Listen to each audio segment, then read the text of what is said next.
I'm Roberta Steiner, the moderator for this evening's forum. The League of Women Voters is a nonpartisan organization. We put an emphasis on voting. We do not endorse candidates. This evening, we will give you an opportunity to gather information about the candidates for Schenectady County Clerk, the Mayor, and trustees for the Village of Scotia to help you make informed voting decisions.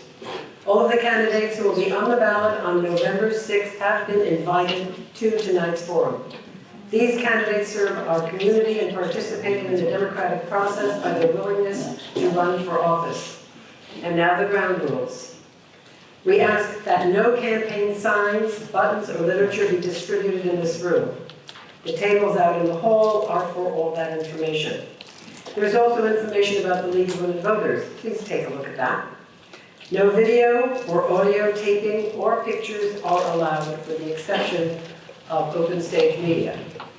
Please turn off your cell phones and keep them in your pocket for the duration of the forum. You are welcome to submit written questions on the cards that were handed out. And when you have your question ready, just raise it in the air and a volunteer will come and collect it. The questions should be suitable for all the candidates to answer. Please hold up your card and the volunteer will collect them throughout the forum. Questions will be screened, and questions that are unclear, hostile, or of a personal nature will not be used. Questions that fall in the same general area may be consolidated. There is often not enough time to cover all the issues. Please feel free to contact the candidates directly for more information. For each office, candidates will have a 2-minute opening statement, 1 minute to answer each question, 1 minute closing statement. We have timers who will hold up a yellow card when there are 30 seconds left, and a red card when it's time for the candidates to stop. During the questioning time of the forum, the order of candidates will be varied to the best of my ability. After each statement or question, please hold your applause. The more time spent in applause and getting you to quiet down, the less time there is for candidates to speak. Thank you all for being here, and thank you to our candidates. And beginning the opening statements, we'll begin with Kara Jasinski-Ackerley, candidate for County Clerk. Hold it close to you now. Yep. Good to go? Good to go.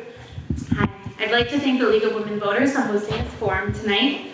My name is Kara Jasinski-Ackerley, and I am the candidate for County Clerk. I am the wife to Michael Ackerley, who's in the audience tonight, the proud mom of a 6-year-old daughter and a 4-month-old son, and a lifelong resident of Schenectady County.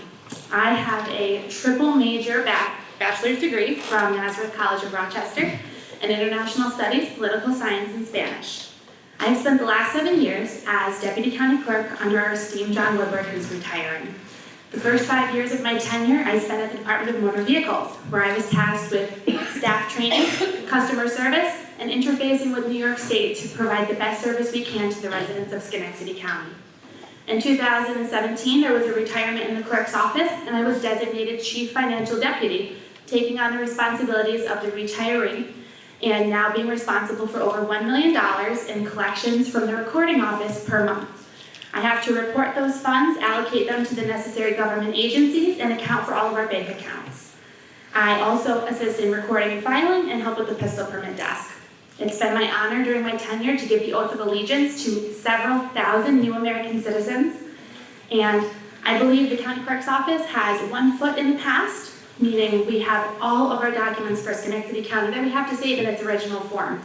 We have Thomas Edison's original signed document that created the Edison Machine Works, that's now GE, and we have one foot in the present where people interface with us daily. I believe we need to have one foot in the future. We need to modernize the technology and continue on the path of advancing the best customer service possible. We can increase our technological footprint and how we communicate with the public. We can make sure we have the most up-to-date software and hardware, and we can bring the best services possible to Schenectady County.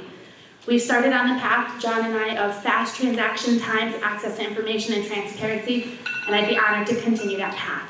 Thank you. Thank you. Nicholas Barber. Thank you very much to League of Women Voters and all the participants. This is a fantastic turnout.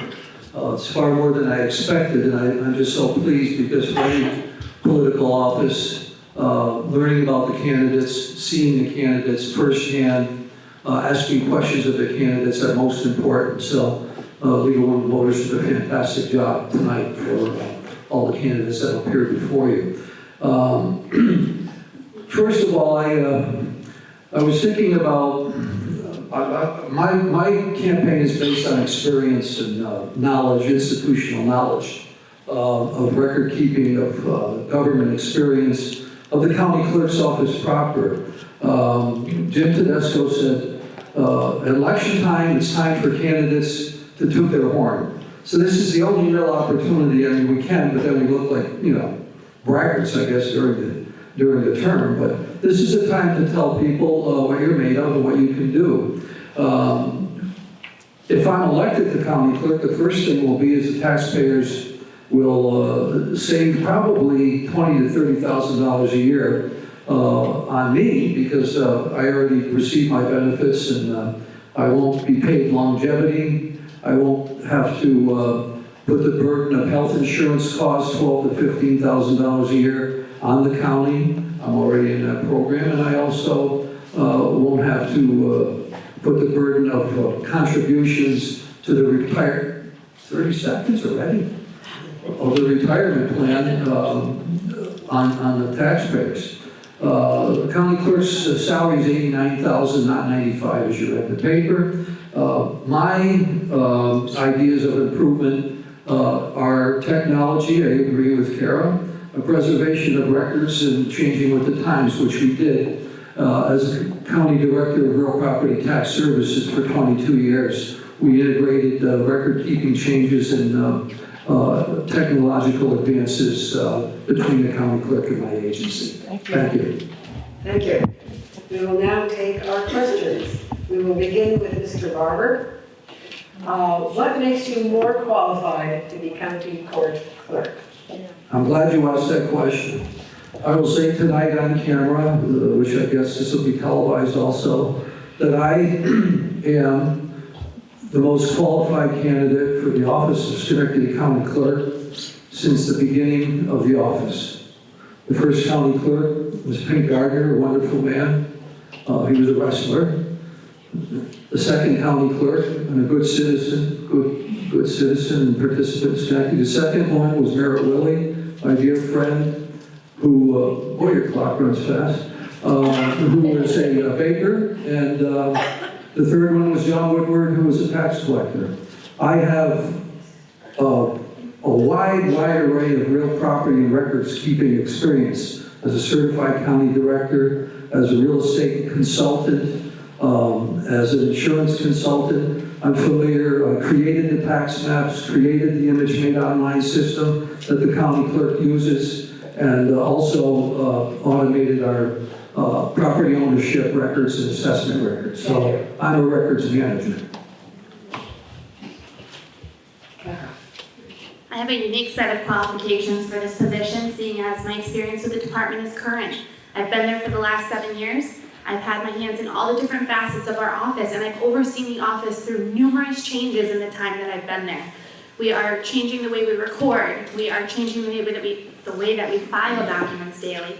DMV has been in a state of transition for the last few years. In April of this year, we started issuing real ID. We've had to rework our processes. We've had to change how we interface with the state. We have to ask for better technology.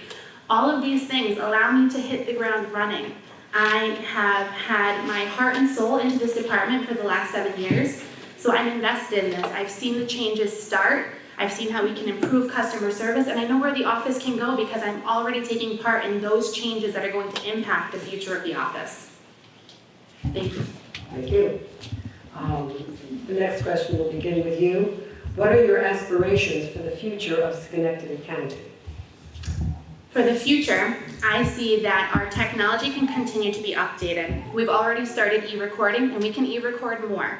We can e-file the documents that we receive for the courts. We can continue to seek better technology for DMV so that the state can give us more bandwidth, faster computers, another camera. Things like that are going to allow us to serve customers faster.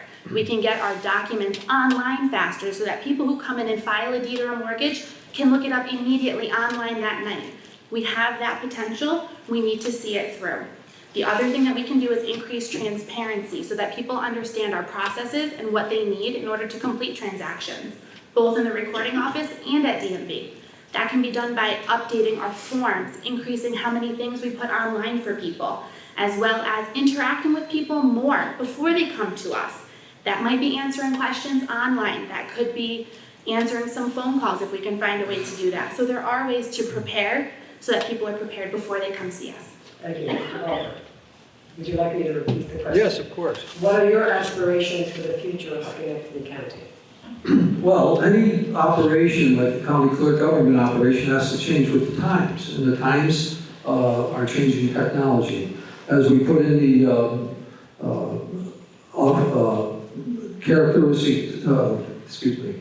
the optical character recognition program in our records in the county real property tax agency, and the image made online information system integrated with the county clerk and everyone else, we have to continue to increase technology. One way is to increase the records that are not protected and not backed up, which there are many maps, historic maps. Some of the real property information only goes from 1986 forward. There has to be a look back to preserve records to protect them. We had a $250 million loss in the Carl Company of county records that were stored in the basement that were floating in the cellar, and I worked on that resolution of that problem. We can't have that again. Thank you. The next question will begin with Mr. Barber. Please talk for a bit about county relationship with townships, especially distribution or sharing of resources. I see a lot of talk about sales tax distribution, and I agree with that. As far as distribution of relationships, I was the chief liaison between the New York State Office of Real Property Services and the assessment community in Schenectady County. I work with Metroplex on pilot agreements with all the municipalities, trained assessors, trained the Board of Assessment Review members that hear your complaints on your property assessments, and worked with all county department heads and other department heads in other levels of government throughout Schenectady County for over 20 years. Thank you. Ms. Ackerley, please talk for a bit about county relationship with townships, especially distribution or sharing of resources.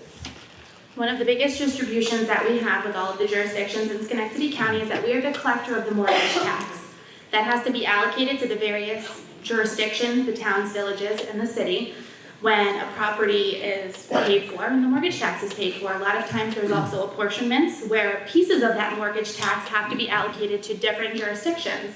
That's one of the things that I'm very familiar with, as that's what I do. I account for all of the mortgage tax every month. I talk to the various town clerks so that they can anticipate what their needs are.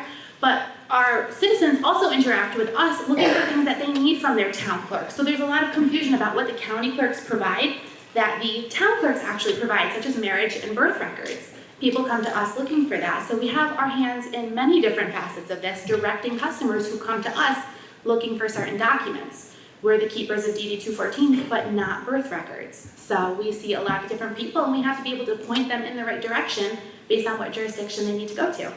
Thank you. The next question will begin with Ms. Ackerley. How do you plan on accommodating the diversity that residents of the county bring to the clerk's office, including different languages? We have a lot of diversity in Schenectady County, and we see it every day in the recording office and in DMV. I'm fluent in Spanish, and I find that that helps a lot. We have a lot of Hispanics in our community, and they don't know how to get what they need. They might not be that confident in English. I'm very proud that I can help them with that. I've also worked on translating some documents into Spanish, but within the state, we also have the ability to get forms translated into other languages that may not be English or Spanish. We now offer permit tests in 20 different languages. So that's one of the issues that we're going to face in the future is English may not be as common. We need to be able to find ways to accommodate that, to help people. We have translation lines that we can use if somebody comes in and they're not able to clearly state what they need. So we need to use those resources. Thank you. Thank you. Mr. Barber, how do you plan on accommodating the diversity that residents of the county bring to the clerk's office, including different languages? Again, changing times and changing technology and changing societal needs. The high school in Schenectady has probably 20 different languages that have to be dealt with. The motor vehicles, I'm sure, as Ms. Eckerly worked in, needs diversity and basic training as to translators and helping confuse people that come in. There's still a lot of problems with motor vehicles, a big issue which I'd like to improve and reduce the waiting time down to 15 seconds, or 15 minutes rather, 15 seconds would be good. I hear a lot of war stories, and I haven't taken a certified survey, but there's a lot of complaints of people, and I know it's the new enhanced 20 license, waiting 2.5 hours to get served. We need evening hours, like Clifton Park has. I hate to hear people say, I go to Clifton Park, I go to Ballston Spa, I go to Saratoga, because I don't want to go to Schenectady. So diversity training would be part of my plan, and other types of training, more training for motor vehicle employees. Thank you. As I said previously in the beginning, all questions submitted need to be appropriate for both candidates. We have received 2 questions for a specific candidate. Whoever you are who wrote them, speak to the candidate after the forum. We will now move on to closing statements. We will begin with Mr. Barber. Thank you. I would just say that experience counts, knowledge counts, institutional knowledge, interaction with other government agencies, state and local, and that's what I offer. Again, I do believe with all my real estate records keeping, management, I have a management degree, a Bachelor of Science in Management, and this is about management. An organization that's got $2 million budget, nearly for employees only, almost a $3.5 to $4 million budget, needs good management. And that's what I plan to offer to support the employees and give the customers, our taxpayers, the best service possible. I will keep my promise to reach our goals that I've mentioned about motor vehicle and increasing technology, and I hope to serve you all come November. Ms. Eckerly, your closing statement, please. Thank you again for hosting this event tonight. I'd like to say that I'm proud of my accomplishments and my experience in the clerk's office. This office is ever changing. It almost changes daily. And I think that somebody with actual current experience in this office would be best suited to handle these changes as they arrive. We can expand our web presence. We can use technology to our advantage. We can interface with clients in a meaningful way before they come to the office so that they're prepared to do their transaction when they arrive. I am proud to continue the legacy that John and I have started as an office of great customer service. And I think that I would be honored to carry on that legacy. It's what our friends and neighbors throughout the county deserve. And thank you for your time this evening. Thank you. If our 2 candidates would please step down, and the candidates for Scotia Mayor, please come up. And also, so our candidates for Scotia Mayor are Thomas Gifford and Loretta Rigney. We will begin with Mr. Gifford. Your opening statement, please. What? Opening statement. Okay.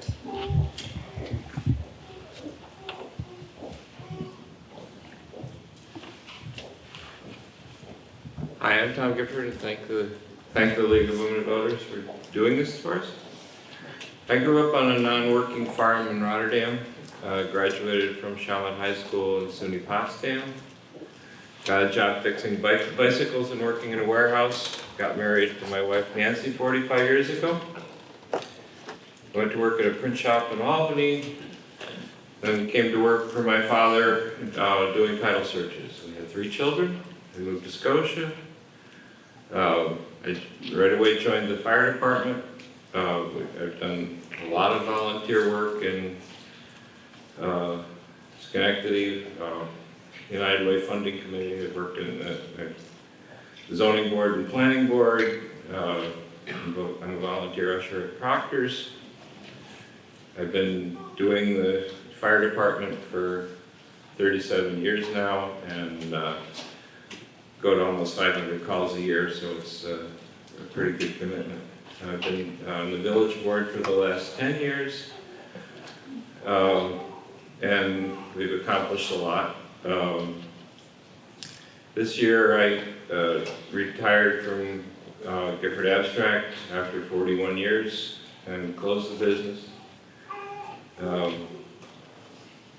I'm not a politician, I'm a community volunteer. I'm running for mayor because I love the village and want to keep it, and I believe I have the most experience and qualifications for the job. I'm proud of our accomplishments over the time I've been on the board, and I appreciate your, just happy to be working for the village. Thank you. Thank you, Mr. Gifford. Ms. Brigney? I do want to thank the League of Women Voters for organizing this forum. Is this on? Yeah. That's better. Okay. Again, I want to thank the League of Women Voters for organizing this forum. You provide a critical service to our community and take away the excuse of, I don't vote in local elections because I don't know the candidates or the issues. So thank you. Thank you also to all of you who have come out tonight to become an informed voter and impact our village with your vote. I'm Loretta Rigney, candidate for Scotia Mayor and the first woman to ever run for this position. I'm a Christian, a wife, and a mom. I'm the Chief Purchasing Officer at Rumor Salon and Spa in Latham, a woman-owned small business that employs 100 local people. I have 20 years of experience working with nonprofit organizations in the Capital Region, including the Chamber of Southern Saratoga County, the Institute for Professional Development in the Addictions, and Cornell Cooperative Extension, serving the small business community, addictions professionals, and children. I am the chair of the Village Special Events Committee, which plans Cruising on the Avenue and Holiday on the Avenue, and I'm a member of the Scotia Glenville Visioning Committee, which is tasked to finding ways for the village and the town to work more effectively together. Our current mayor, Chris Kasberg, told me there are two reasons that people usually run for office. One, they want to help people, or two, they're angry. You strike me as the type who want to help people, and he's right about me. Scotia needs a leader who not only wants to help, but genuinely cares about you. Scotia needs a leader who's a good listener and a good communicator, one who's accessible to you, personal and highly visible. Scotia needs a leader who has a long-term vision for the success of all aspects of our village, from our business community, to our parks, to our roads, to our first responders. Scotia needs a leader who can effectively budget our money, write grants that are creative and collaborative, and get funded, fight for our fair share of sales tax for Schenectady County, and sometimes make difficult decisions when it comes to managing our expenses. I am that leader. Thank you, Ms. Brigney. Now for our first question, we'll begin with Ms. Brigney. With the heavy tax burden on village residents, what would you propose to help lower or minimize future increases? Scotia is a little village that taxes like a big city. We are the second highest taxed municipality in the Capital Region. We're sandwiched right between the city of Schenectady, who is #1, and the city of Troy, who is the third highest. Ironically, Schenectady, Troy, and Scotia also have some of the lowest per capita incomes in the Capital Region. This is not balancing out for us. Scotia is an amazing community. Unfortunately, potential home buyers are not considering us because of our tax rate, so we're missing out on great new neighbors. So this is a two-pronged approach. We have to reduce our spending and increase our revenue. Reducing spending is never easy. It means cutting things. Just like your budget is, if it is tight at home, you have to make tough choices. Maybe you can't eat out as much, or maybe you have to get rid of cable. It's the same thing here. We need to examine the village budget line by line and make cuts where needed, while maintaining our critical services. And two, we need to increase our revenue. The village has limited options, but there are two that we can do as far as grants and also fighting for our fair share of sales tax from Schenectady County. Thank you. Mr. Gifford, with the heavy tax burden on village residents, What would you propose to help lower or minimize future increases? So Scotia's a highly taxed community because it really doesn't have any industry at all. It's a village of homes. We have lots of services. We have a lot of people working for us. We have, over the last, the time I've been on the board, we have not gone over the tax cap. We've been real careful. My plan is to keep with that and I don't think there's a way to lower taxes because all our money goes to people and services. And everybody wants those services. My plan is to keep as economical as possible and keep going. Thank you. The next question will begin with Mr. Gifford. What is the biggest issue you see facing our residents? How can you improve these conditions going forward?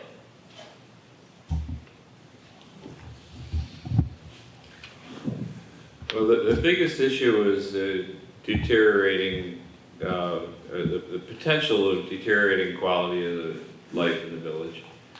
My plan is to, we have a number of quality of life laws that we, some of them are antiquated, some of them are not enforced. I want to go through all those and be sure we mean to enforce the ones we want and get rid of the ones we don't. And so they're I lost the train of thought on the second one. What was the other half of the question? That's okay. That's good enough. Okay. Thank you. Ms. Brigney, if you were to create No. The biggest challenge. biggest challenge, I'm juggling questions here. Good, you lost it too. I lost it too. The biggest challenge as you see it and what you would do it for about it. Okay, so I see three main challenges when it comes to the village. And we just talked about taxes. Also, it comes to code enforcement, which I think Mr. Gifford was just talking about. Our codes are not being enforced when they need to, and that is creating a lot of quality of life. And that's one of the biggest things that we hear about from folks is the eyesore house or asbestos tiles falling off the roof of the house next door onto their cars. And all of these things, again, along with the taxes, are keeping out some really great neighbors. And then the other piece that is really we're having trouble with, as far as we're losing our walkable community because of the state of our sidewalks. You know, you can walk in Scotia, but you walk at your own risk with our sidewalks. So that's the other piece that we're often hearing from our residents. Those are the three big ones: code enforcement, taxes, and our sidewalks. And those are the three biggest issues. Praise God, those are pretty doable issues, and we're not really facing a lot of issues that other communities around us may be. Thank you. The next question will begin with Ms. Brigney. What would you do to turn around the increasingly poor conditions of the sidewalk and the general degradation of rental housing? So once again, you can see that these questions are coming from the audience. It's sidewalks and it's code enforcement. We have a beautiful walkable village, but again, the current conditions of the sidewalk are pretty deplorable. The current sidewalk reimbursement program gives $10 back per linear foot up to $500. Now that is great, except that some of these sidewalks, it's going to cost thousands of dollars for the homeowner to replace them. And if you're on a corner lot, then you're really out of luck. And some of our residents are just not going to be able to afford it. Some of our streets don't even have sidewalks to get to the schools. Now there's grant money for that, but again, we have to apply for it. So I think this, again, it's very doable to overhaul the reimbursement of the sidewalk program, to look at other funding such as grants, and then just develop a systematic approach to either repairing or completely replacing the sidewalks that are in the most dire need. Thank you. Mr. Gifford, what would you do to turn around the increasingly poor condition of the sidewalks and the general degradation of rental housing. Okay, so the sidewalks are certainly a problem. We need to enforce our existing laws. The sidewalks in front of any house are the responsibility of the homeowner according to our code. And if the homeowner doesn't fix them, the village can do that and charge it to the taxes. I think we ought to decide which ones are, make the list of the worst ones and enforce those and figure out a way to do that fairly.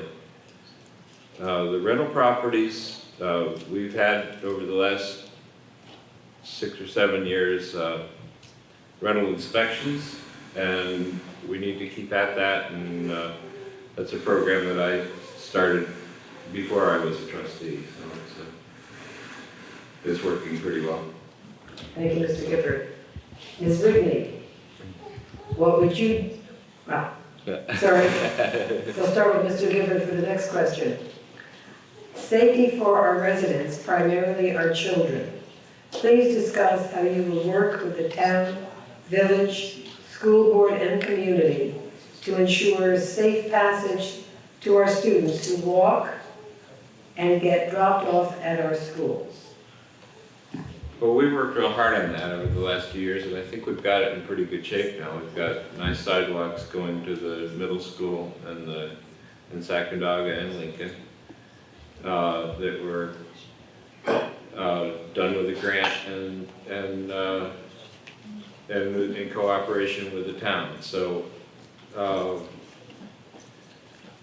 if that needs any more help, we can do that, but I haven't heard any complaints recently. It's a problem we pretty much fixed.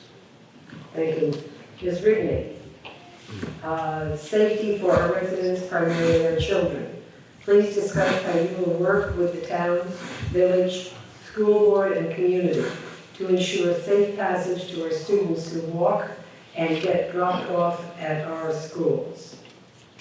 So I agree, the village has started the process, but specifically Broad Street and Seeley Street still do not have sidewalks, or at least not the full way, and that's the route that my son and daughter took to get to school. My son would walk my daughter to Broad Street, through Broad Street and across Seeley, and there are no sidewalks at all on those streets. So I saw this morning, kids and their parents were either walking right in the street or they were walking on the lawns of the residents there. And then the other complaint that I've been hearing that I really wasn't aware of, because my daughter didn't attend, she attended McKeel for middle school, but there's really no safe way for the students from the middle school to get to the high school without walking through the industrial park or trying to walk around Sacandaga and around the field. So we really need to look at a safe, direct route for the middle schoolers to be able to get to the high school and vice versa. The next question will begin with Ms. Rigney. How do you plan on addressing the new ID requirements that go into effect in 2020? What was the word? How do you plan on addressing the new ID requirements that go into effect in 2020? I believe that's... Ma'am, that's a county clerk. That's a county clerk question. Sorry about that, it said mayor and trustee. Thank you for that correction. I would have used it before. Don't let them back up here. I don't think I could have made that one up. All right, let's try another question here. How do we improve code enforcement and help the homeowners who need help and does what they can? Okay, so how do we improve code enforcement and help the homeowners who need help? So again, we talked a little bit about code enforcement already. Obviously, it's a big issue in the village because it affects a variety of things. It affects, the property values. It affects the aesthetics of the village. When codes are not enforced, pride and ownership decreases. But I want to work closely with our building inspector and code enforcement department to identify any shortfalls in what we're currently doing, set up an effective way for residents to submit a concern and get a prompt response.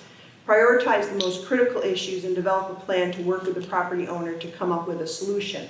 The village is going to hold itself and property owners accountable for the proper upkeep of their residential and commercial buildings. Now, sometimes we have a property owner who might be elderly, be on a fixed income, and they're going to need help. And I know that there are groups within our community that have both money and manpower to be able to help a homeowner bring some of their property issues up to code. And I want to be able to mobilize those groups to help those owners that are really struggling to keep their property within code. Thank you. Mr. Gifford, how do we improve code enforcement and help the homeowners who need help?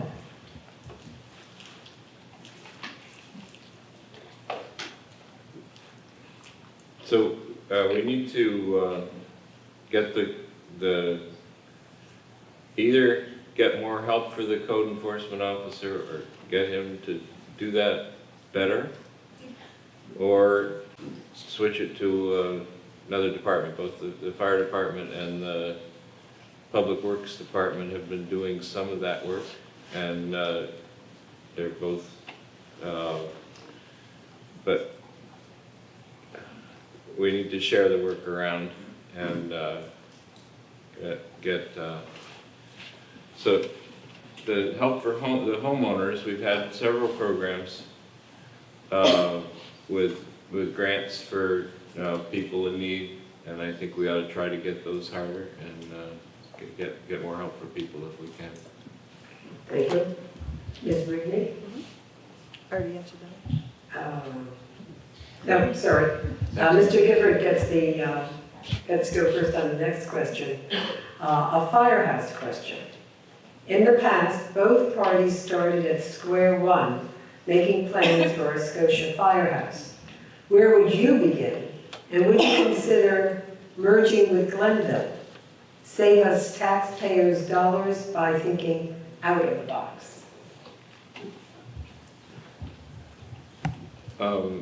The question, that doesn't make sense. There's no possible way that the Scotia Fire Department could combine with any Glenville department, because each department covers an area.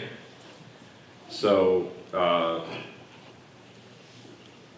the question with the firehouse, we need a new firehouse, because we're just completely.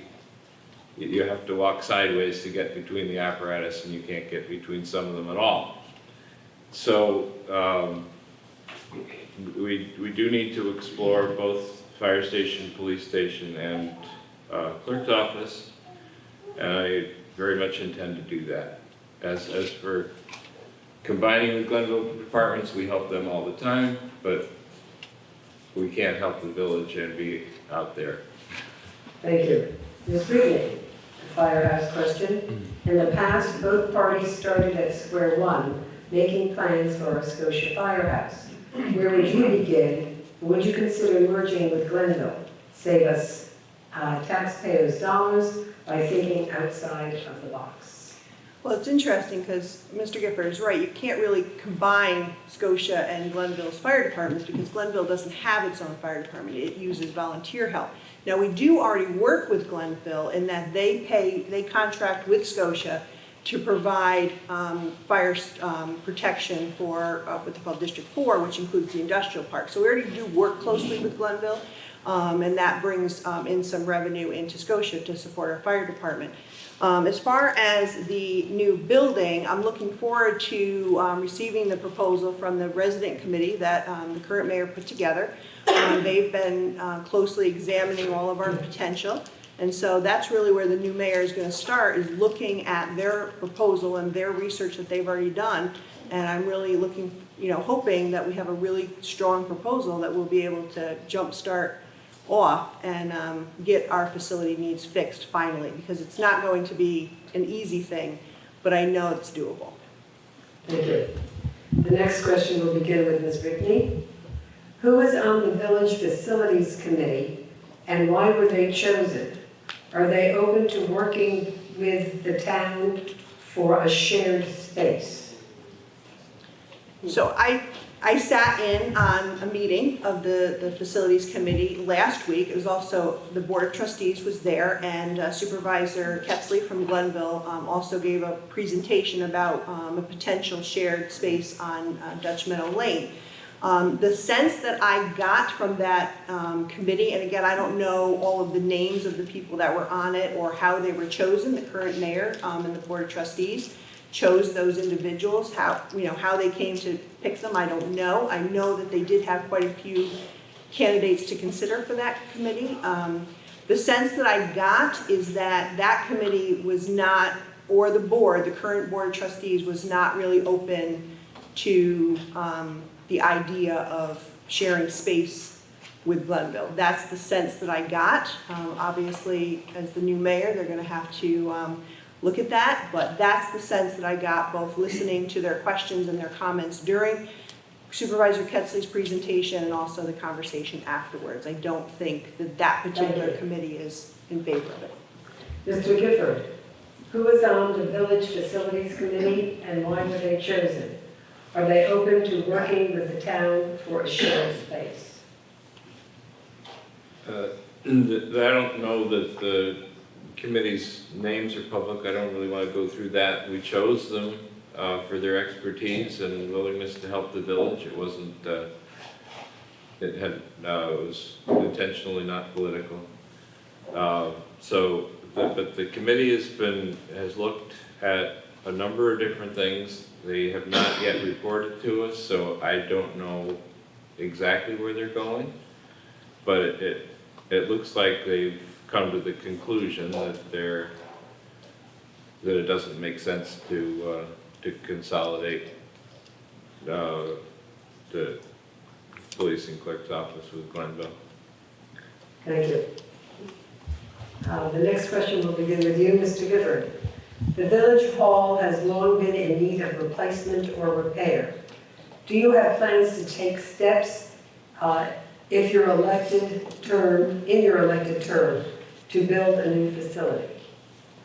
I certainly hope so. Both the 3 times I've ran before, I promised to do that and haven't managed to succeed being, so as mayor, I would be in a somewhat better position. It very much needs to be done, and that's one of my top priorities. Thank you. Ms. Rigney, the Village Hall has long been in need of replacement or repair. Do you have plans to take steps in your elected term to build a new facility? Absolutely. We've touched on it before. I'm looking forward to seeing the proposal from the Facilities Committee, because that's what they were tasked to do, is to find the best option for the village. We have to, it's beyond something that we can ignore anymore. I mean, when you have to walk up stairs that are as steep as those to get to attend a village board meeting or attend court, and then if you need to use the restroom, you have to walk back down the stairs and go across the street to Stewart's. This is not the way we want to portray our village. We want a simple but efficient space that we can be proud of when we have visitors and when we host our village residents. A space that our police officers and our firefighters can use adequately and have what they need. I mean, when we don't even have adequate restrooms or locker rooms for our police officers, this is something that we have to change, and we'll get it done. It's going to be difficult, but we will work together and get it done. Thank you. The final question, if you were to create a better walkable community, what areas do you see needing improvement to reach this goal? Ms. Rigney. So we've talked about this a little bit. I think we have to focus on the most used streets when it comes to our children first. So that would be Broad Street, Sealy, and also connecting the high school and the middle school with a sidewalk. And then after that, it's a matter of doing studies and figuring out where the worst sidewalks are, and getting those repaired on a systematic basis. And then also, I'm also hearing complaints about crosswalks that need to be painted. Again, and I've talked to our superintendent of public works. He has it on his to-do list to do. He says it's not difficult, but again, we have to, it's one of those things, especially at the start of school, that we need to have those types of things done when school starts so that our children are safe crossing. But it's just a matter of identifying the most used and the most in ill repair, and then putting a systematic plan to get those sidewalks repaired so we can walk again safely. Thank you. Mr. Gifford, if you were to create a better walkable community, what areas do you see needing improvements to reach this goal? So I think that Loretta is completely right with the schools are the first priority. We also are working on a plan to complete a loop around Collins Lake, take the sidewalk up by Quinlan Park so that you can walk that way. And in the Complete Streets, a meeting we went to last week, I guess, they talked about making more aggressive walking, biking paths around the village. And I would like to work on getting grants for that sort of thing too, which seems like it would help our residents a lot. Thank you. That was the last question, so we'll move on to closing statements, and we'll begin with you, Mr. Gifford. So I thank you for giving us this opportunity. I just, whether or not I'm elected, I pledge to work on cleaning up the, enforcing the quality of life things, get a permanent solution for our antiquated village hall, work to get more businesses in Scotia, and keep Scotia a good place to live. Thank you. Ms. Rigney. People often ask me, how's your campaign going? And I always respond the same way, it's awesome. And what makes it awesome is you, the residents of Scotia, who have shown me so much support and encouragement. You're excited about having our first female mayor. You're excited about the future of our village because you love it here. You also know that strong leadership is the key to reaching that successful future, and you know it's time for new ideas and a new vision. That's why you're putting our signs in your yard, even if you've never had a political sign there before. That's why you're sharing our posts on Facebook and downloading our campaign videos. That's why you're planning on voting for me, even if you don't usually support our party. That's why you're showing me the love that you are. You recognize me as someone you can trust and count on to bring Scotia to her full potential. Scotia is ready for a fresh face, and you've identified me as the woman for the job. Thank you all so much for what you've done so far to get us this far. Now on to victory in November. Let's make history.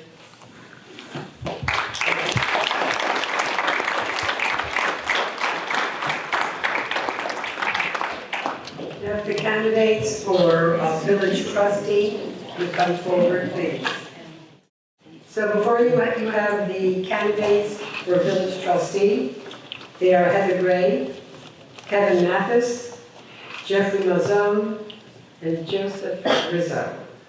Did I get the order correct? No. That's because I can't see their names. But that's who they are. You can see their You got the signs. the signs. I can't see it from here. We will begin with opening statements, and so the order is going to be really crazy. We'll begin with Ms. Gray. Good evening. My name is Heather Gray, and I'm running for Scotia Village Trustee. I'm originally from Scotia. I attended the Scotia Glenville Schools, the College of St. Rose, and Thomas Cooley Law School in Michigan.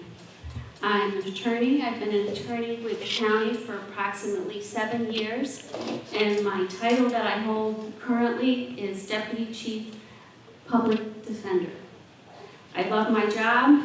I'm also involved in many activities and community organizations. I'm on the Scotia Zoning Board. I've been on that board for approximately 2 years. Our most notable project is Cumberland Farms, and it's in the midst of almost being done, and it's a wonderful addition to Mohawk Avenue. I'm also on the SCAP board, and that's in Schenectady. I'm also on the board, Schenectady County Public Library, and I'm on the Safety Committee. There are a lot of other organizations outside of Scotia. I serve as a volunteer at St. John's and St. Anthony's parishes. I'm also serving as co-president of the College of St. Rose Alumni Schenectady chapter. I'm running for village trustee for a number of reasons. The most important is to be able to give back to this wonderful community that I grew up in. My daughter and I are residing in the same house that I grew up in.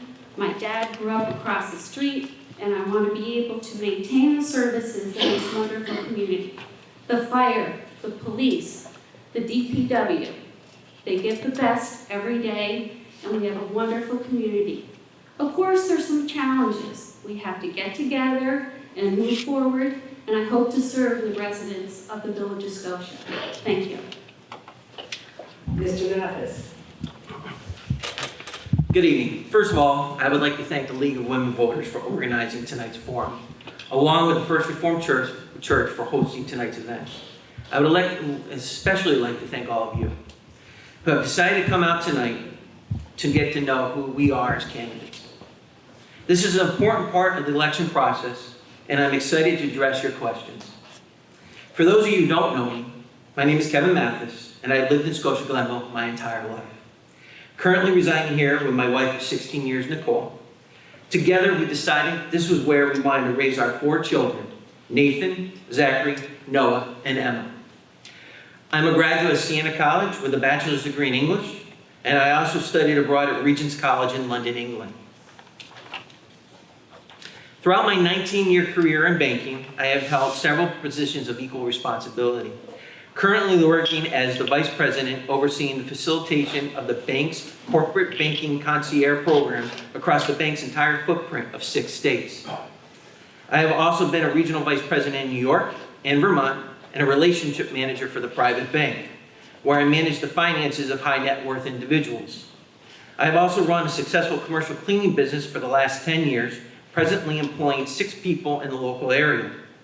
Community is extremely important to me, and I have served on the board for Samaritan Shelters, along with being an active Rotarian in the Village of Scotia. I have also served on the board for visiting nurses, March of Dimes, Tartan Youth Lacrosse, and been very active in junior achievement. I wanted to use my skills and experience to add value in the community. That is why I ran 4 years ago to be your trustee in the village. Local government is there to protect and serve the people it represents, while working to keep taxes to a minimum. I have a proven track record of this over the last 4 years. That is why this November, I am asking for your vote so that we can continue the work needed to enrich our community. Thank you. Mr. Mazon. Rizzo. Okay. Mr. Rizzo. Good evening, everybody. My name is Joe Rizzo. I've been a resident of the Village of Scotia for 29 years. I've been elected to the board, to the village board. This will be if I win, it'll be my 5th term. The reason why I've been winning is because I do the job for the Village of Scotia, for the residents of the village. If you got a complaint or a problem, you call me, I'll get you an answer if I can. I've been on a number of boards in the village, Freedom Park Board. I've also been a member of the Scotia Fire Department. I've also been a Cub Master for Cub Scout Pack 2, which lights up the Wall Street Triangle every year. They do that by themselves, so everybody can enjoy it. My passion is the Village of Scotia. I am very passionate with it. I like to do things to improve it. I also implemented the sidewalk program. Naturally, I think that program could be tweaked and made better for the residents of the village. If you look around the village, you'll see the new sidewalks going up left and right. Unfortunately, some people can't afford it, but we'll see what we can do to tweak the program. I'm also on the Freedom Park Board, and I'm also on the Veterans Day Memorial Day Parade Committee, along with, we're on Special Events Committee, which I've been a member of that committee, the car show, and the Holiday on Yahoo for over 20 years. My commitment is to the village residents and the Village of Scotia to make sure quality of life is good, and whatever I can do to do it, I'll do it. And that's why I've been elected so long, because they understand that I work for them. Thank you. Thank you. Mr. Mazon. Good evening. First, I'd like to thank the League of Women Voters for sponsoring tonight's forum, the First Reformed Church for hosting the event, and to everyone here, because tonight is really about you. My name is Jeff Mazzone, and I'm running for village trustee. I'm a third-generation resident of Scotia, a graduate of Scotia Glenville High School, and formerly a proud member of Scotia's volunteer fire department. I've lived in Scotia my entire life, and for the past 30 years on Alexander Avenue with my wife Pam of 39 years. Our children, Jacqueline and Justin, grew up here, both graduates of Scotia Glenville High School, and we have two beautiful grandchildren, Lily and Max. I was recruited right out of college by General Electric for their advertising and sales promotion operation. In 1984, I opened what became one of the largest billing ad agencies in the Capital District. But after 10 years, I wanted to be on the client side. So I took a job with Latham Pool Products as their director of marketing. 5 years ago, I was recruited by Imperial Pools, who's the largest privately owned manufacturer and distributor of swimming pools, spas, and related products, to be their director of marketing, which is where I work today. I'm running for village trustee because Scotia is no longer the village my family and I know. We have the second highest taxes in the Capital District. We must reverse that trend. More and more properties are poorly maintained and in disrepair. Cars are being parked on front lawns. I'm seeing things I can't even believe. Our codes are simply not being enforced. And our sidewalks are a disaster. And most of our residents can't afford to fix them. So our sidewalk reimbursement program needs to be completely overhauled. So at times you have to ask yourself, when is enough enough? I say now. We need change, we deserve better, and I want to do something about it. Thank you. Thank you. Now for the first question, we'll begin with Mr. Mazzone and work back up the table. Thanks, Joe. And he will be the last person eventually. If you were to create a better walkable community, what areas do you see needing improvements to reach this goal? Well, definitely I think that what Loretta touched on is I think we could do better around Second August School with Sealy Street and Broad Street. This is what the residents there are telling us they would like to do. The side streets are the biggest issue. We have a community of people who like to walk. They like to run. They want to walk their dogs. And they do it when they get home at night or early in the morning when it's dark and they can't see if there's a 6-foot rise on the sidewalk. They just can't. So, and it puts the resident to be liable. And that's really not fair. I think it's the village's responsibility to take care of this, and it's the side streets. It's streets like Robin and Swan, Tenbrook and Catherine. If you go to these sites and you look and see what these sidewalks, which the shape these sidewalks are in, a lot of it has to do with the trees. Some of it doesn't. The bottom line is it has to be fixed, and it should be our responsibility to fix it. Mr. Rizzo. Okay, I agree in some terminology that the sidewalk program needs to be tweaked. But as my opponent says, he wants to fix this, he wants to fix that. Okay, there's grants out there and he wants the village to pay for it. That's not what I call fixing it. We should look for extra money. We can look for grant money. We can go to our federal representatives and get money for them. But as far as having the village pay for it, we're going to raise taxes to have the sidewalks fixed. If we can go out and get grants and get it through them, I'm all for that. But I don't want to do that because, not that, I don't want to repair the sidewalks because it's going to cost the village money. And I will do whatever I can to get the program tweaked better so we can get it better for the village of Scotia, for the residents. Thank you. Mr. Mathis. Can you repeat the question? If you were to create a better walkable community, what areas do you see needing improvements to reach this goal? Well, I was actually honored to be part of a workshop that we actually had last week. I know Trustee Gifford mentioned it too as well. It was eye-opening because it did point out a lot of areas that we can improve on, more down near the parks and the schools. So that's where I would start. But I heard a lot of things mentioned about taxes and increasing taxes and finding ways to do it. Right now, that workshop was found through a grant. That's the first step that we need to find out our walkable community. We are actually our walkable score is 79. Now, to give you an idea what that means, the town of Glenville is doing an awesome job putting out sidewalks and trying to improve on their walkable community. They're rated, I think, around single digits. The village of Scotia is 79. We were picked for this project because we have an asset. We need to capitalize on that asset. When you do so, not only are you going to be able to increase revenue, but your property value is going to go up too as well. Thank you. Ms. Gray? My answer to this would be, let's start on Mohawk Avenue. And why Mohawk Avenue? Let's bring in some businesses to the village of Scotia. You bring in businesses, one of the first things that is done is the sidewalks are either reconstructed or repaired. Once we have some more businesses, then we can go on the side streets. Scotia is a walkable community. Yes, there are sidewalks that are in disrepair, but we have to start where everyone walks, and that's Mohawk Avenue. We have to really clean up the corridor here, get some new fresh businesses in. There's an awful lot of empty storefronts, and I think that would be a real good focal point to begin and increase our tax base there as well. Thank you. Thank you.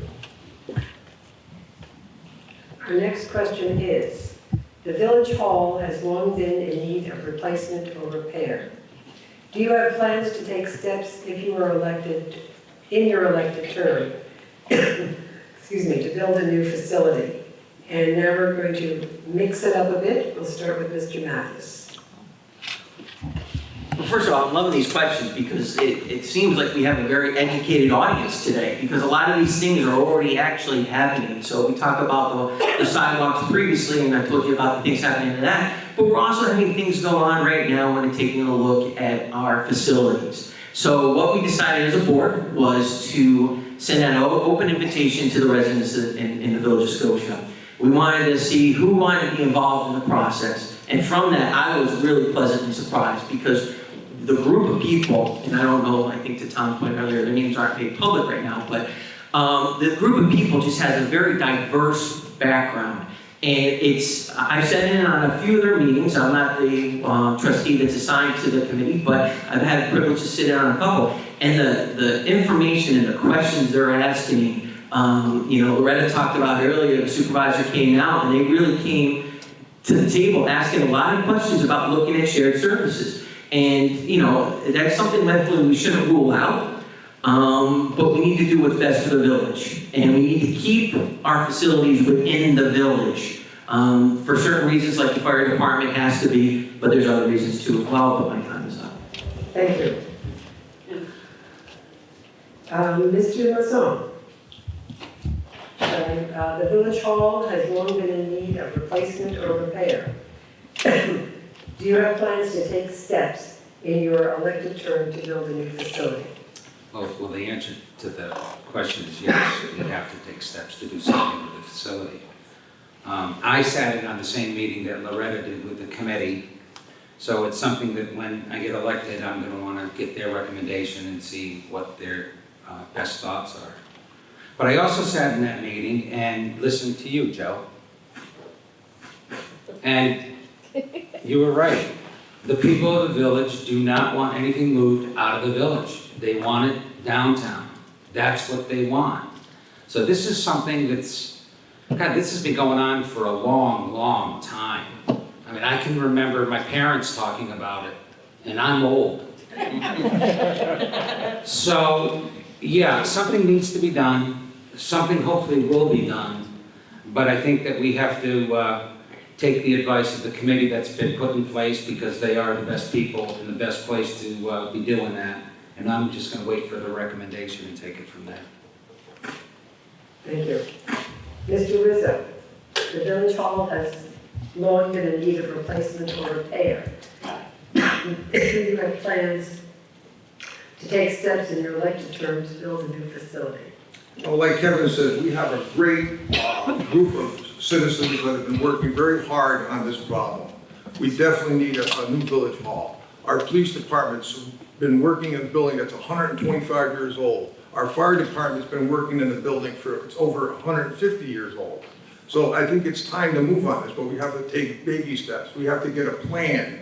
Then we can approach our federal government and say, look, we're taxed out. We need your help to build this facility or modernize the one we have. We have to make sure we have a plan before we go and apply for grants, and we should have it correct and down to the point, because I was involved with the last one and it was a fiasco. Thank you. Thank you. Ms. Gray? Town Hall is definitely a landmark in Scotia. I would renovate the existing Town Hall. I'm sure there's friends out there. I would not move Town Hall outside of the village. We keep talking about this is a walkable village. Residents do not want to go to the town of Glenville. They want to stay on Mohawk Avenue and be able to have those services that are walkable. The post office, town hall, the fire department, the police department. The town hall should be separated between the fire and the police. Yes, it's very antiquated. I do agree with the court upstairs. The benefits are just out of date at this juncture. So we do need a new town hall. We keep talking about sidewalks and a new town hall, but there's taxes, and either we're going to have to get a referendum and the people to acknowledge that tax potential increase, or we're going to have to apply for some grants. Thank you. Thank you. The next question is, who is on the Village Facilities Committee and why were they chosen? You did that already. Not with them. All these questions were for the mayor or for the trustees. Are they open to working with the town for a shared space? And we will begin with Mr. Rizzo. We interviewed a number of qualified candidates for the village committee, for the building committee. I think we have a great circle of people that have their own expertise, that are doing a great job, and I'm willing to hear what their outcome is. And once we get the outcome from that committee, then we can move forward on the building plan. But we have to have a plan in place for us to go after money from the federal and state governments. Without it, it's just like asking you for $1,000. What's it for? We're gonna have a good plan, we got good people working for us, and we hope to get something going in the near future. My pledge is to get this thing rolling and don't stall it. We're gonna do all we can to get the village hall and the fire department built up where it should be. Thank you. Thank you. Ms. Gray, who is on the Village Facilities Committee and why were they chosen? Are they open to working with the town for a shared space? I'm not sure who's involved with regards to this committee. There has not been a report issued. It's my understanding that report will be issued shortly. The shared space idea, again, the village does not want a separate entity. We want to stay on Mohawk Avenue. We're going to have to just wait for that report to see what makes sense. Thank you. Thank you. Mr. Mathis. Well, like I stated earlier, it's part of the process, great group of individuals. But when it comes to shared services, I'm not saying it's something that should be ruled out for myself. So I'm interested in seeing what their feedback is, because they've done a lot of due diligence to determine if that is the most cost-efficient way that we can proceed with this. But as it's been stated, it needs to be corrected, and I'm very happy that I could have been part of that initial process.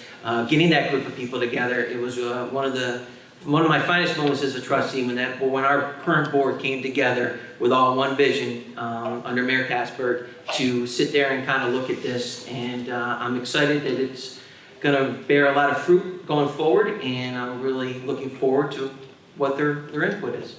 Thank you. Mr. Mazzone. Again, I don't know the people on the board, on that committee personally. I know that the village did an extensive search. And they did thorough checking and got the best people that they could get for the mission ahead. So I'm confident in our leadership that they chose the right people for this project. And I was impressed when I went to the meeting. I mean, these people care. They know what they're saying, they know what they're talking about, they know what needs to be done, they know it's challenging. And I'm looking forward to seeing the report that they come back with, because I think it's going to be something that we can work with and hopefully move forward. Thank you. The next question, and all these questions were for both the mayor office and the trustees. On the firehouse, in the past, both parties started at square one, making plans for our Scotia firehouse. Where would you begin, and would you consider merging with Glenville? Save us taxpayers' dollars by thinking outside the box. And we will begin with Mr. Mazan. Thanks, Joe. Quick answer, no to merging the fire department with the town. The fire department has to stay in the village. That's my opinion, and that is shared by many, many residents in the village that I had conversations with as I went door to door. You know, again, it's a very difficult challenge because there's just not a lot of room to put that. But I don't think that that's something that can be shared. I think that we have to consider other things and other services that can be shared with the town. I think it's imperative. But I just don't think that that's one of them. Thank you. Mr. Mathis. Yeah, I as well don't believe it's something that can be shared. We have a great fire department. I've gotten to know a lot of those individuals that work there.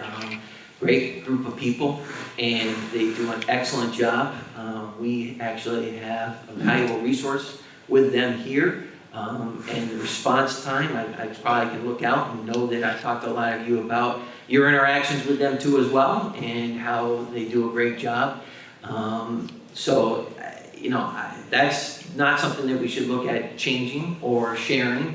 Nothing against the volunteers that are in the other local municipalities, because I know we have some volunteers that are on our fire department too as well, my son being one of them. They do a great job as well, but having those paid guys there, that response time, that's something you don't get in other communities, and we do keep that the way it is and not upset it. Thank you. Ms. Gray. Scotia loves the fire department. We have 12 fire officers, and they do a wonderful job. I have had the one-on-one conversations with the fire department. We're very proud of Scotia, and a shared service just would not be efficient. It would not be cost-effective. And I know the residents of Scotia love that fire department, and they do not want shared services. I know there was a committee that was formed. I believe it's a standstill right now with regards to trying to find another location for the fire department. It would be most feasible to keep that fire department on Mohawk Avenue, just so it would be accessible to below and over the avenue. So hopefully we can get a new fire department, because these guys deserve it. Thank you. Thank you. Mr. Rizzo. I too do not believe consolidating fire with the villages, the town is a good idea. We need to build a new firehouse to put our boys in there. Like I said before, the firehouse is 140, 150 years old. It needs to be upgraded. It'll cost us more to upgrade the fire department than to build a new facility. Our guys do a great job for what they have to do, you know, what have to they put up with in that old building. So I think we do share services with other municipalities. Schenectady, we share services with the town. So there is that part of it. It is going on. It's ongoing, but we need to improve on it a little bit more. Thank you. Thank you. So the next question will begin with Ms. Gray. How do we improve code enforcement and help the homeowners who need help? Well, first of all, we need to enforce the codes that we have. There's some that are very antiquated and some that are simply not being enforced. And I believe the building inspector is going to need additional help to be able to get these properties up to code. I know we do have a part-time property manager and property maintenance manager that does look at some of these properties, such as if the grass is too high or the brush is too high, comes in. If they're not going to take care of it, then the village is going to come in, do what they need to do, and charge the property owner. So we need to get these codes enforced. We have to bring in some more people and proceed from there. Thank you. Thank you. Mr. Rizzo. I think personally we need to look at the village codes, especially code enforcement. I think they're obsolete, they need to be updated, they need to be reinforced. We have to get the right people in there to do a good job. If our building inspector has to go out 3 or 4 times a week to check homes, check properties, industrial properties to make sure they're in code, but he can't do the job if he's got an old set of codes. So what I would do is I would first of all make up and look up a new set of rules, new codes for the village, update the ones that need to be updated, and delete the ones that are so old that they're obsolete. Then from there, get the building inspector online and say, look, you have to do this, this, and this every month, and I want a report from you what you've been doing, and then go from there. Thank you. Thank you. Mr. Mathis. Oh. Well, I agree, but I think the first step is to actually enforce the code. I think there's a lot of work that can be done to work on that aspect of it first, and then kind of revisiting some of the older codes. I know we've done that a couple times already, but I think the problem is the enforcing of the code. And once that's done, then communicating with the resident on other services or other avenues that could potentially help them depending on the code violation. Communication is probably one of the most important things of that with the resident, and I think that's just something that just needs to be strengthened. Thank you. For the next question, Mr. Mathis, we'll begin. Do you want me to answer that? Oh, I'm sorry. That's okay, I don't have to. Yes, you do. Everybody did a great job. Ditto. I will,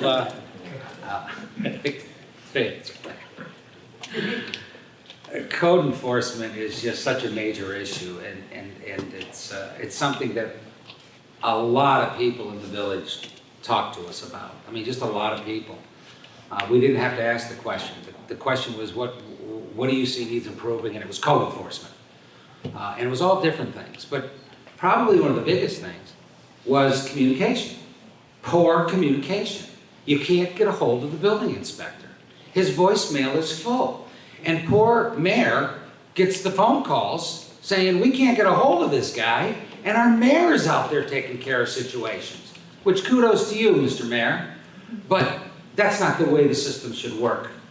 We need better communication, we need more accountability to that position. And if we need to change it, we change it. If he needs to get help, we get help. Or if we got to put a better process in place to make him do his job better. Whatever it takes, it has to be done. Thank you. The next question. What is the biggest issue you see facing our residents? How can you improve these conditions going forward? And we will begin with Mr. Rizzo. What was the question again? That's a long one. What is the biggest issue you see facing our residents? How can you improve those conditions going forward? Well, the biggest issue in the village right now, I think, is the high taxes.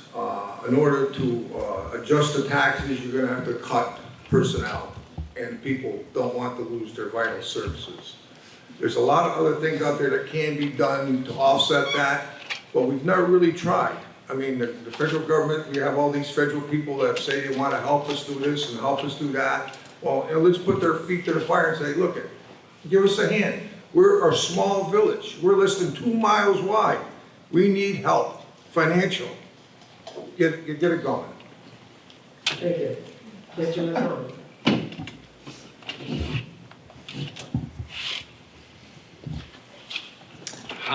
It's a great question, and it depends on who you talk to, what the answer is. It might be taxes to some people, it might be codes to other people, and it might be walkable community. That's why we are running on the things we're running on, because this is what people are telling us. So it's a very difficult thing. I mean, we need to find more new sources of revenue. We need more grants. We may, unfortunately, need to cut expenses. I don't know what they will be, but if you're writing checks that you can't pay for, you got to make some cuts. Responsible spending practices and just gotta haves, not nice to haves, and more economic development. This is doable, folks. We just have to do it and stop talking about it. Thank you. Mr. Mathis? Could you repeat the question again?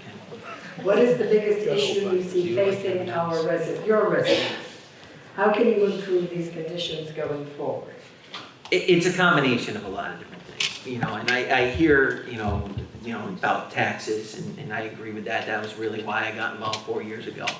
But I'm a big believer that this village should be run like a business. And I'm not saying that we need to make a profit at the end of the day, but you need to talk about expenses and your revenue. And I have to say, over the last 2 years that I've been a trustee, the dynamics of the board is doing everything that we're talking about. The process may have not been as quick of a switch, but we are focusing on other revenue streams, whether it be grants, whether it be other things that I can't really disclose right now because it's contractual, but there's other revenue sources that we're focusing on while we're looking at decreasing expenses. You know, we talk about the sidewalk program. There's a way to potentially take $95,000 out of the budget to pay for what we're talking about. And that's not changing anything with what the services you get right now. It's taking the current program and taking funds from another line item to pay for it. That's the way we need to look at it, to focus on those things that we were talking about, whether it's the village hall, walkable community, or taxes. Thank you. Ms. Gray, what is the biggest issue you see facing your residents? How can you improve these conditions going forward? Residents have a variety of issues. It depends upon who you speak with. Taxes and code enforcement are two issues that have been talked about very heavily tonight. And those are two issues that are going to have to be very, very much explored on the board. I still think that we should go back to Mohawk Avenue and bring in some businesses. We really need to really start there, because once we have more businesses and expand our tax base, we're going to be able to look around our community and see that it's a thriving village. You know, there's a lot of empty storefronts right now, and when I was a young child, Mohawk Avenue was booming. We had a bootery, we had a florist, we had a dry cleaner, we had a number of services. We want to bring that back to Scotia. Aesthetically, as a property owner, I don't want to see broken sidewalks. I don't want to see codes that haven't been enforced. And if I'm on the board, there is going to be additional help. So when I look around, aesthetically, the village of Scotia is going to look like it was when I was a young child. Thank you. Thank you. What would you do to turn around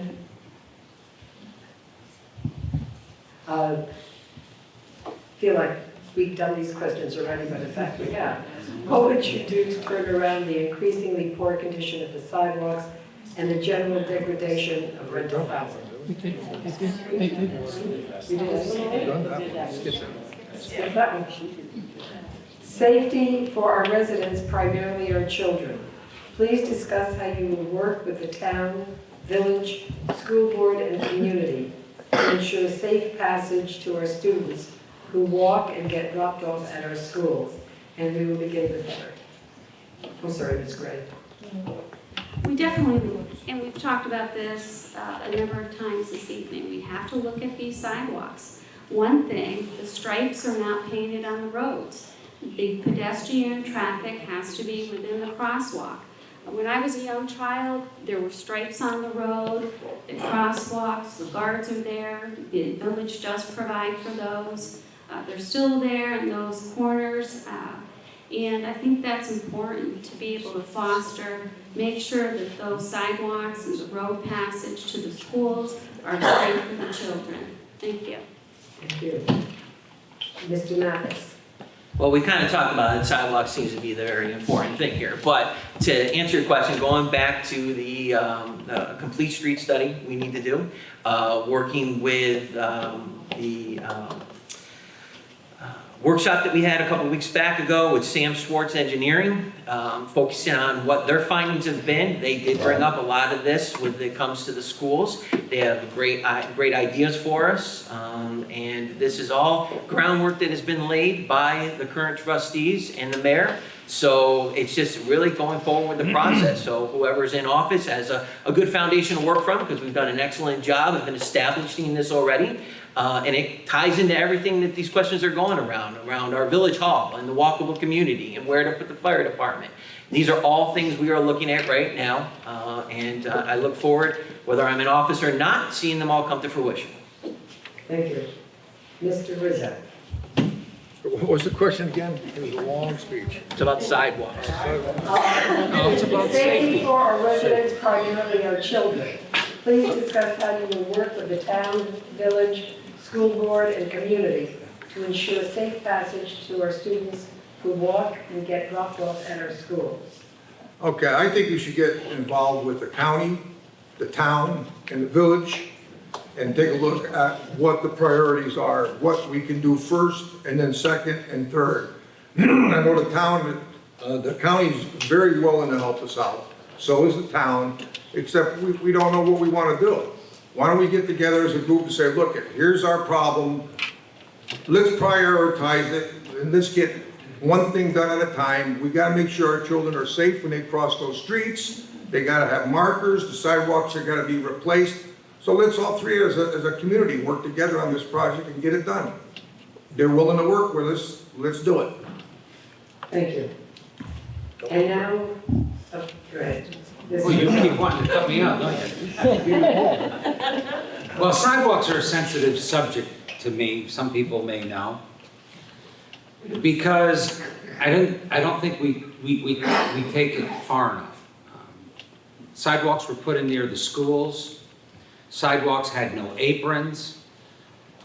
And the plow goes by and the plows cover those sidewalks. And the kids are back in the street walking where we just spent a ton of money putting in sidewalks. I live it every winter. I was against it when it happened, not against the sidewalk, but against the way it was handled. And I'm not going to get up at 5 o'clock in the morning and snow blow and then go back out at 7 o'clock in the morning when the kids are walking to school. I leave for work at 5:30 and I don't get home till 5 o'clock at night. These kids are walking in the street, at least up Skemmelhorn, because the sidewalk has no apron. I think that the village, whether it be by grant, should be responsible for making sure that those sidewalks are clean in the winter for those kids to walk to school. That was the reason they put them on. That's why they built them. Thank you. Sorry. We will now move on to your closing statements. You have a minute each for that, and we will begin with Mr. Mazzone and just work down the table. All right. Walking and talking to the residents shaped our platform this year. Lower taxes, enforce codes, and improve our walkable community. These are the things that are important to you and to the people that aren't here. Staying under the tax cap is a tax increase, okay? A 10% per linear foot sidewalk reimbursement program is not affordable to most people. Weak code enforcement reduces our property values. Homeowners have paid enough for the village's mismanagement. So when is enough enough? I say now.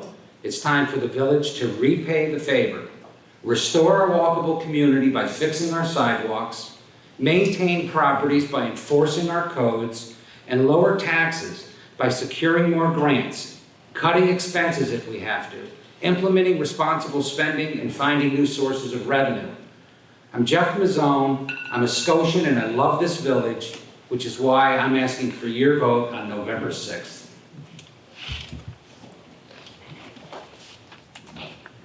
Okay, myself, I am very committed to all the residents of this village. I'm committed to this village. I love this village. I wouldn't be involved the way I do with all the different boards I'm on and all the things that I do. You know, I saved our library from being closed. I got our library hours restored. I put the sidewalk program in 7, 8 years ago. Granted, it needs to be tweaked. It hasn't been touched in a while, but I work for you. And I want to continue to work for you. If we can get things going with the programs that we want to get going, I'm all for it. So vote for me on November 6th, and I'll be your man. Thank you. Thank you. Mr. Max.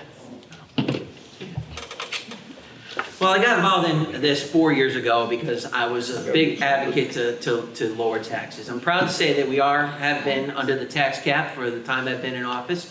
And also, too, compared to the municipalities around us, we are not increasing our levy as much as they are. So we are still the second highest tax municipality in the area, and that we have a lot more work to be done with that.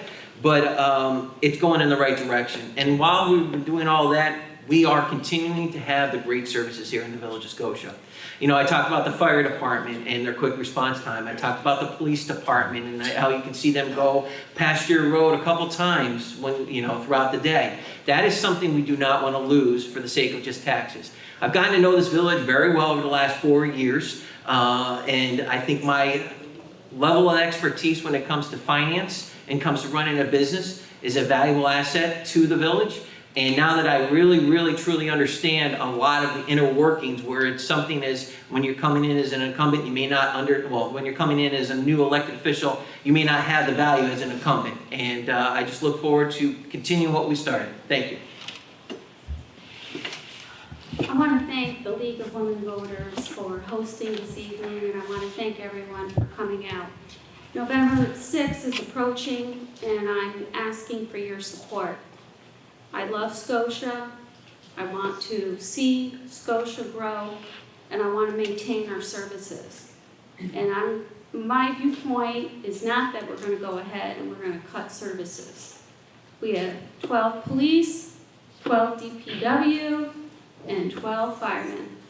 They provide great services to this wonderful village. We do have challenges, just like every other community, but we all need to get together and see how we're going to fix these issues. We keep talking about the sidewalks. Who's going to pay for the sidewalks? No one wants taxes to be higher or under the tax cap. But guess what? All these things cost money. So there's choices that have to be made. But my position is, I don't want to lose what we have in this wonderful village.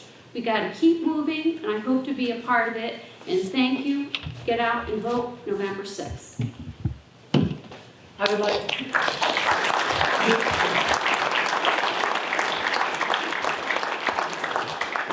to thank our candidates and you, the audience, for attending this informational session.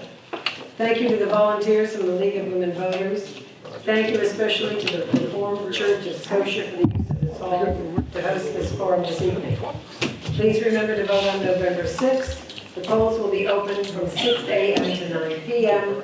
Absentee ballots are available for this election on the table in the hall. Voters may submit an application for an absentee ballot with the Board of Elections by mail postmarked no later than Tuesday, October 30th, or in person at the Board of Elections no later than November 5th. The last day to deliver absentee ballots in person to the Board of Education is November 5th. 2018 voter guide is also available on the table outside. We'll give you information about candidates running for statewide offices this year, as well as information on membership in the League of Women Voters of Schenectady County. Now go out there and vote. Yeah. Thank you.